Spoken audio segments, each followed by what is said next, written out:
Coming to you from the beautiful University of South Florida campus in Tampa, it's USF Housing Live. Hello and welcome to USF Housing Live. I'm your host, Dr. Andy Johnson, the Director for Operations and Outreach with Housing and Residential Education at the beautiful University of South Florida here in Tampa. We have an exciting episode planned tonight to help you prepare for college. Throughout the summer, we'll be talking about on-campus housing, academic success, dining, financial aid, and so much more. So be sure to join us on Wednesday evenings at 7 p.m. to hear from our campus experts and have your questions answered live on the show. So tonight, we'll be talking all about having a successful year at USF. First, we'll be joined by a representative from Undergraduate Studies, and later on in the show, we'll be speaking to a representative from the Office of Multicultural Affairs. Be sure to drop your questions in the comments from wherever you're watching, and we'll be sure to answer as many as we can throughout tonight's show.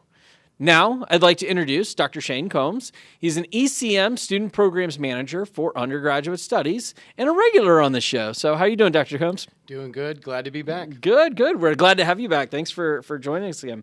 Now, your title was a mouthful, almost like mine was. So an ECM Program Manager. What is that? Yes. So as you know, we love our acronyms here at USF. So ECM stands for Exploratory Curriculum. And that's maybe what other people would call being undeclared or undecided.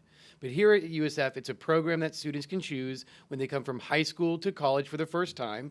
And it allows them to try a variety of majors and careers while staying on track for graduation.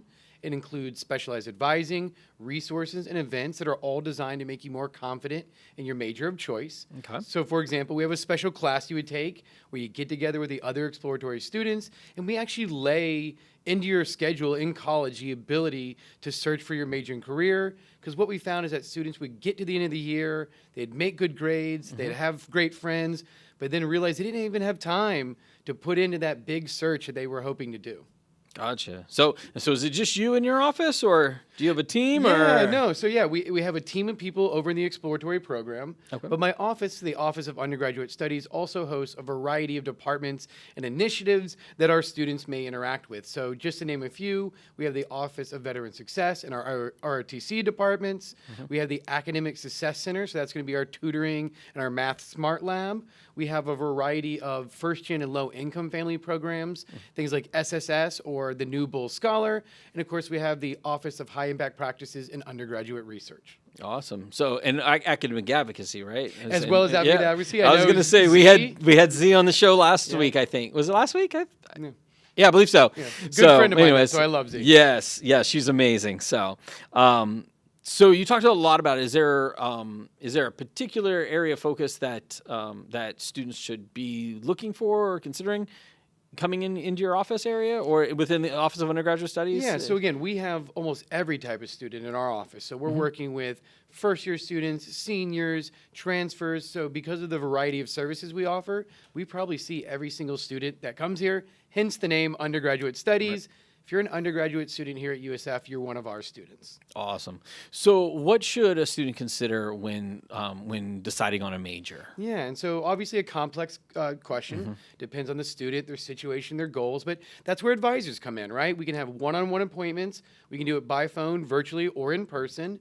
We get to know you, what you're doing in high school, what you're interested in now, and we can help you find your major. Now, that being said, there are some really kind of easy concepts that we start to talk to students, even in high school about, right? So pick a major that you feel academically suited for, right? Can I pass these classes? Can I pass 4 years of these classes? And then, of course, we want to, no matter how you're feeling about your major, even if you're super confident about your major, make sure that first year you're really understanding the career outcomes associated with that major. And if you need help with that, besides your advisors, we also have the amazing Office of Career Services here at USF. Yep, absolutely.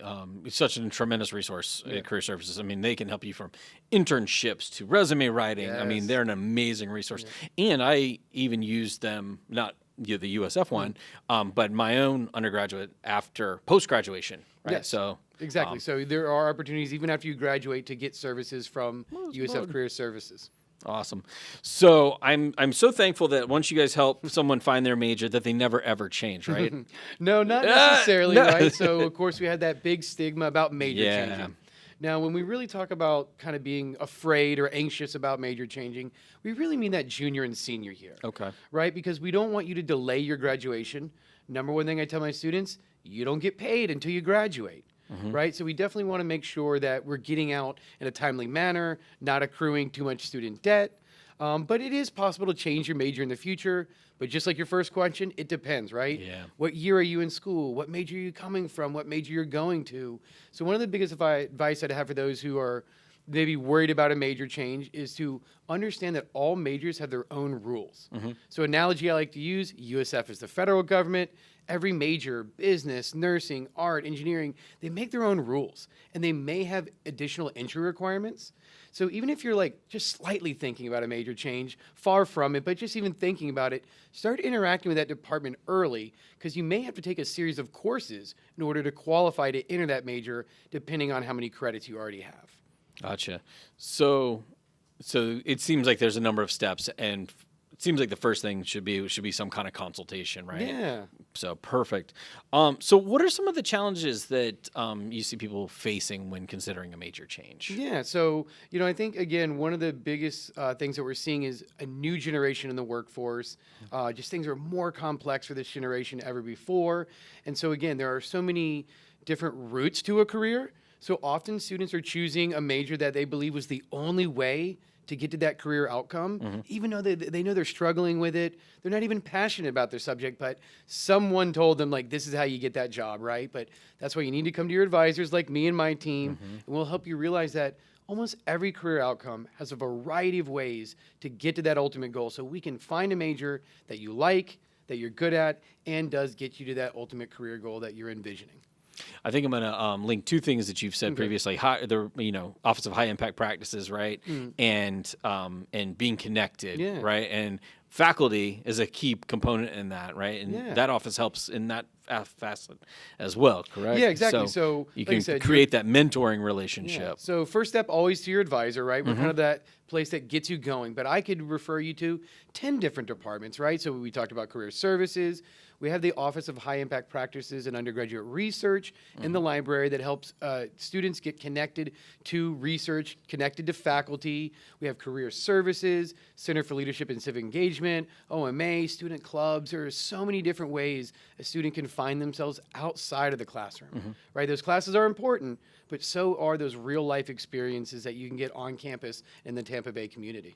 Now, I haven't been to one since COVID, right? But one of my favorite things is being able to go to the undergraduate research symposium, I think is what it was called, and just seeing so much research and so much passion. And I mean, it filled up the Marshall Student Center ballroom. Yes. And if people haven't been there yet because of orientation, just wait to see how big the ballroom is.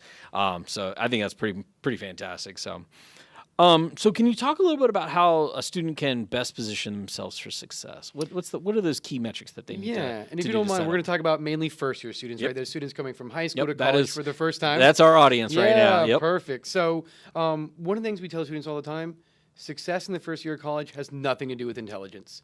Sometimes you feel that way when you're here, but we've been collating your data and your test scores and your GPAs since you were 5, right? So anyone accepted to USF can make it here. What normally trips up students coming from high school to college for the first time are non-academic things, time management skills, as well as what we call our college study skills. Okay. So for instance, with time management, you're going to have to start these papers weeks sooner than you used to. Even studying, where you maybe go, hey, I'll study a week before the exam, you're actually starting to study 2 or 3 weeks at a time. So it's really cool. The Academic Success Center in the library, not only do they have subject-specific tutoring, like for math and science, but they have these skills tutoring as well, including time management. Now, for these study skills, one of the biggest difference from high school to college is you need a group. So what I tell my students all the time is everything in college is simulating the working world. And so when you're in class in college, those are not your classmates. Those are your work colleagues, right? You don't even have to be friends outside of the classroom, but for that, semester, that is your work team. That's a great way to put it. That is a great way to put it. Right, and so we all know in our jobs, right, we have 5, 10, 20 people that have us survive every single day. So don't bear the weight of trying to get through college on your own. You have your classmates, your faculty, your advisors, and a bunch of USF staff members that are really passionate about helping. So you mentioned the library, and I took my 9-year-old daughter here recently, and she wanted to see the library, and I showed her the study center area, and she's like, "Whoa! Like, really? This is your library?" I'm like, "Oh yeah!" And there's so much support that goes on here, and so it really is a fantastic resource. It's not just a place with books, right? Exactly. It is an amazing first floor. In fact, most of the students will tell you here the library is their home away from home. Oh. You'll probably spend just as much time there as you do in your own residence hall or your classroom. Yep, absolutely. So we talked a lot about first year, but what are some things that that people need to think about to get to that finish line? Yeah. So when I got this question, my first thought that came to me is we're seeing this phenomenon post-COVID, something where I've been working here at USF for 10 years, and I've never had to give this advice to anybody. So we obviously know we had the classics, volunteering, student clubs the first few years, internship junior and senior year, got to have at least one faculty member letter of reference, right, before you leave here. But what's going on with our students who are graduating now is you have to be prepared financially for post-graduation. And what I mean by that is even the best and brightest of our students are sometimes finding it's 3, 6, 9 months after graduation before they land that dream job. And we have a lot of students being forced to get part-time jobs, and now you're working so much, you don't have time to research and apply and interview. So we're really encouraging our juniors and seniors to start thinking, put some money aside, right? So that first 3 months after graduation, you don't have to work a lot, and you can really dedicate yourself. Now, hopefully, for those watching at home, the next 4 years, maybe that kind of paradigm changes. But from about 2019 to now, we've kind of seen that phenomenon. And that's something I never thought I would have to tell a college graduate, that you need to save money in college to make sure you have enough time before you get that dream job. We had Damian Lovett on last week, and so we were talking a lot about the financial literacy program that runs through the Office of Financial Services and stuff like that. And so, please take advantage of it. I mean, I think that was the message we were trying to relate. So that's I think you just reinforced that message. And one of the things we tell all the students, all these services, a lot of people describe them as free. They're not free. They're paid for by your tuition. That's right. Right? So if you paid for it, definitely use it, right? That's right. That's right. We said, talking about the letter of reference from your faculty, and I openly share this, that I did not make those connections with my faculty when I was an undergrad, and then going into grad school was a little more difficult. So that is such an important part, and I think it helps to build that passion for whatever you're studying. So key takeaway from that as well. So you've shared a lot today, but let's say someone still has questions or needs to get in contact. What's the best way to do that? Where are you guys located? Super easy. So website-wise, just usf.edu/ECM. Get to our website. As far as our offices, Undergraduate Studies is located in SVC. Great location, just south of the Marshall Center, but it's where admissions, ID card shop, career services, registrar, all those really important departments are. That's definitely a one-stop shop in SVC, so awesome.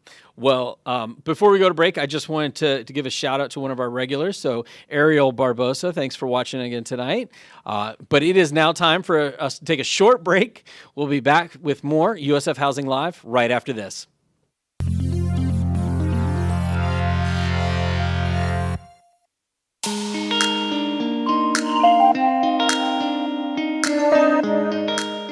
Hey Bulls, welcome to JP. Let me show you around. Want to check out my room? Yeah, let's go. Let's start off with the first question here. What is your name? My name's Sasha Mosic. Hi, Sasha. And where are you from? I'm from Los Angeles, California. Nice. And what year are you in? I'm a first year. And what is your major? I am a public health major. Awesome. And what is your favorite part about being a public health major? My favorite part about being a public health major is becoming more aware of the world around me. That's awesome. And what is your favorite dining area on campus? My favorite dining area on campus has definitely got to be the Panda Express inside the MSC. Yes, that is delicious.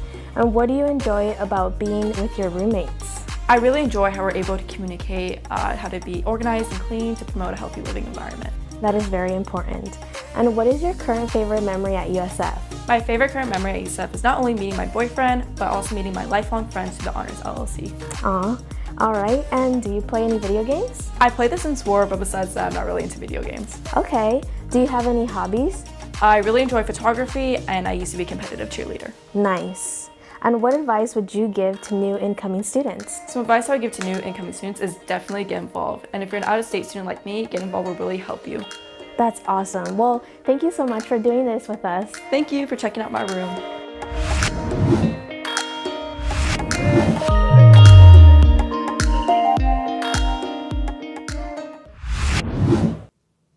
Welcome back. For those of you just now joining us, this is USF Housing Live, and we are here to help you prepare to live the Bulls life at USF. Ask us your questions in the comments, and we'll answer them live on the show.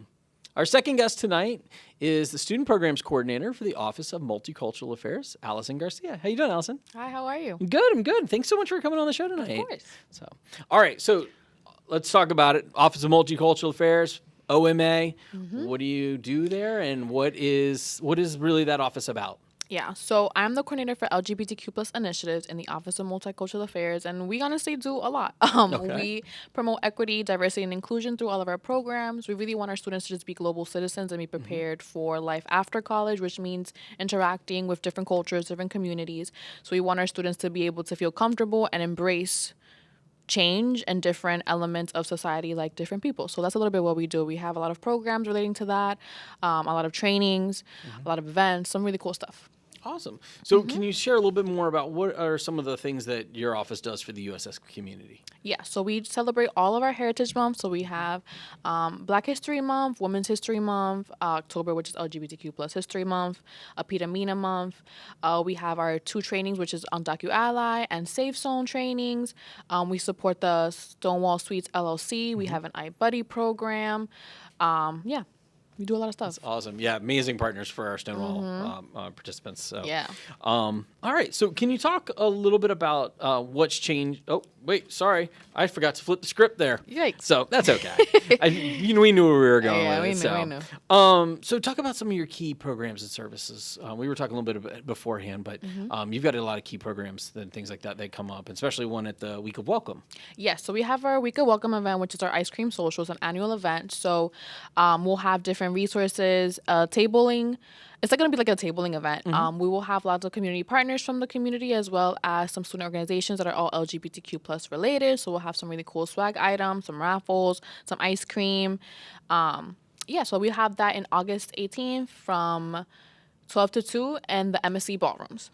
Awesome. Yeah, I was, my love of ice cream. I know. Gonna have I'll to be there them saved for you. Yes. Perfect. Now you mentioned trainings. Yes. So can you talk a little bit about some of the trainings that the office offers, and is that only for a particular population? Is it for anybody? So yeah, all of our trainings are open for all students, staff, faculty. They're all on Bulls Connect. So we have our Undocu Ally training and then our Safe Zone training. So our Undocu Ally is just how to be supportive for our immigrant students here at USF. So it teaches on like the different legislation and the different experiences of immigrant students on and off campus. And then our Safe Zone training is a 4-part one, so a little bit more lengthier.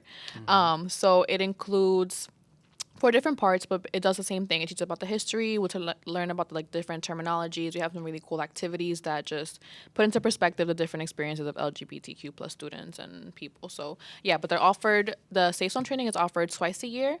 And then the Undocu Ally is also offered twice, but Safe Zone is 4 parts. So Okay. So can you talk a little bit about some of the services that OMA provides specifically for our LGBTQ plus students? yes, so we do have our coordinator, which is me, and then we have our student ambassador, which is one of our students. And together we do our programming for LGBTQ plus History Month and Women's History Month for that gender equity component. We have our not Safe Zone. We do have Safe Zone, yes, of course. But also we have our Stonewall Suites Living Learning Community for LGBTQ plus students, which is a dorm for allies and LGBTQ plus students. So we host events for those students as well once a month. We take them to the Queer Tour of Tampa Bay. We have an aquarium trip. We take them to the drag show at St. Pete. So we do a couple things there as well. But yes, a little bit of things we do. That's awesome. That's really awesome. And that Living Learning community continues to thrive and grow. Yes. It's actually our 5th year this year, so we're doing a grand opening in Holly. I'm so excited. It's gonna be great. Fantastic. So, what would you say would be the number one benefit for students that they could get by connecting with OMA?